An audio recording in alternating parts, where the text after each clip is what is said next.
Hi, Teresa. To follow up on your journey that you shared with Courage Corner and about the abuse that you had suffered when you were a child, did anything ever happen to your abuser? Um, Unfortunately, no. At the time, and I believe my mom did the best with the information she had. She went to the church, and he was excommunicated. I never did see him again, so that part worked because I always had the fear if I ran into him again, what would I do? What would I say? And then I had nightmares for a long time that he came and took me. So the fear was there, but there was no legal action against him, unfortunately. And then I found out later in life that all the women in my family have had some type of abuse, most of it sexual abuse, that would either include physical abuse or it was just sexual abuse. My mother being one, her three sisters, my grandmother. My grandmother actually was raped at 14, and that's how she got pregnant with my mom. And so my mother never knew her father. I never knew my grandpa. And then even my great grandmother, I heard that she had been raped back, and this was back in now the early 19th century. So it was very not a lot of consequences at that time. Um, and my sister has not been abused, I can say. And I remember thinking about that during the abuse was it's better me than her, which I would always protect her. She's my little sister. So I do like to think that I broke that curse, that generational curse of sexual abuse, that it ended with me. My kids have been fine. They've never been, touched inappropriately, and they know the importance and they have the standards, and they talk about it, with their children, with my granddaughter. Well, my grandson is soon too when he grows up. So, yeah, even though nothing was done, I made things happen. I made decisions in my life to let go by first addressing it, seeing how it affected me. Even if I didn't like it, that was hard to accept that it was affecting me after all these years. Right. And then getting encouragement, and my faith, God heals. And I can say, I'm 100% fine. I mean, how else can I forgive someone who's hurt, someone so deeply? And I'm okay with that. I do. It's in the past, like it means nothing. It's a memory. And it's one that I can share to maybe help other people. Just like I try to share, I shared with my students and my kids and talk to them all the time, stand up. Yeah. Well, it's very impressive. You're a very strong woman to be able to break that curse for your family, to be able to prevent your little sister from having to go through it because you actually stepped up and did something about it. Yeah. So. Yeah. And looking back, I do think if I was to just be quiet and not continue with that victim, abuse, that it would have affected her. So I like to think that there is positive, and that it's not going to happen anymore. My children, my grandchildren, and my great grandchildren. Yeah.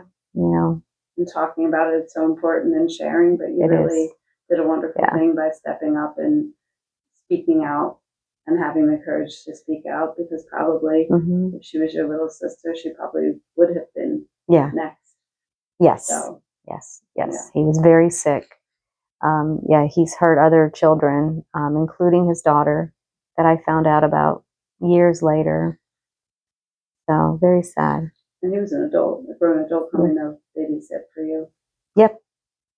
He would babysit for my mom, and it was my brother and me and my sister, and he chose me.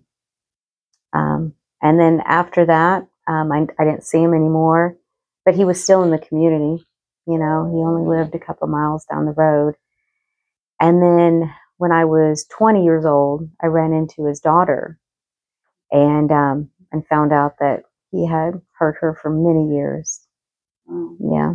And were there repercussions with him for that? She moved out. She ran away, which is what happens to most girls that are being abused. She ran away, and she spoke very ill about him, which is understandable. And she's like, I'll never want to see him again. But she was just living her life. And I said, well, did you press charges? And She goes, no, I didn't. So it's just sad. Yeah. It really breaks my heart to see her so many years later. She was hurting. If you were to do it all over again, not wanting to have to do that, of course, but would you, if you were older, would you have pressed charges? Would you have taken that next step? Absolutely. Yeah, I definitely have a sense of justice. Not just through the church. I would have notified the church, but I would have called the police and I would have pressed charges. Because if he's hurting me, he's going to hurt someone else if he's not currently doing that. Right. And he needs to be locked away. Yeah. He's sick. He needs to be locked away. He's a predator. So yes, I would have used the law to my full advantage. So you would encourage others, if they're going through it now, to press charges. Yeah. And have justice done.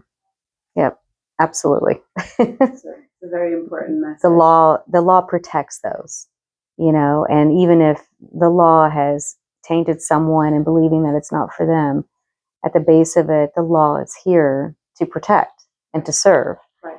And that's what we need to do. We have these laws here for a reason. Right. And lock them up. They've done something wrong. I think it's hard too, though, for victims if they have to testify.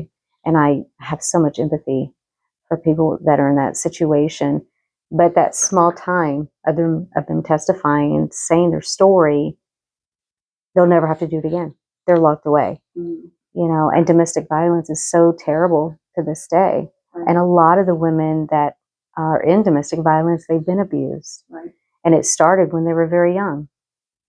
And I think by pressing charges and by speaking up in court, that is a form of therapy as well. Yes. It's like it validates. To validate, to get it out of your chest, out of your head, out of your heart, and to get it out there. Yes. It validates that, you didn't do anything wrong. Right.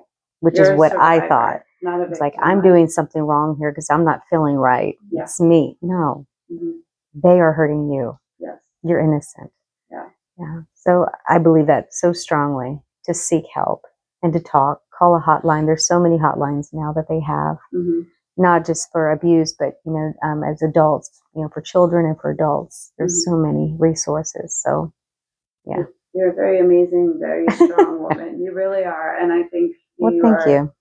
A great testament to with what you went through and what you've become now. It's just amazing to see and hear of the transformation that you have made over the years.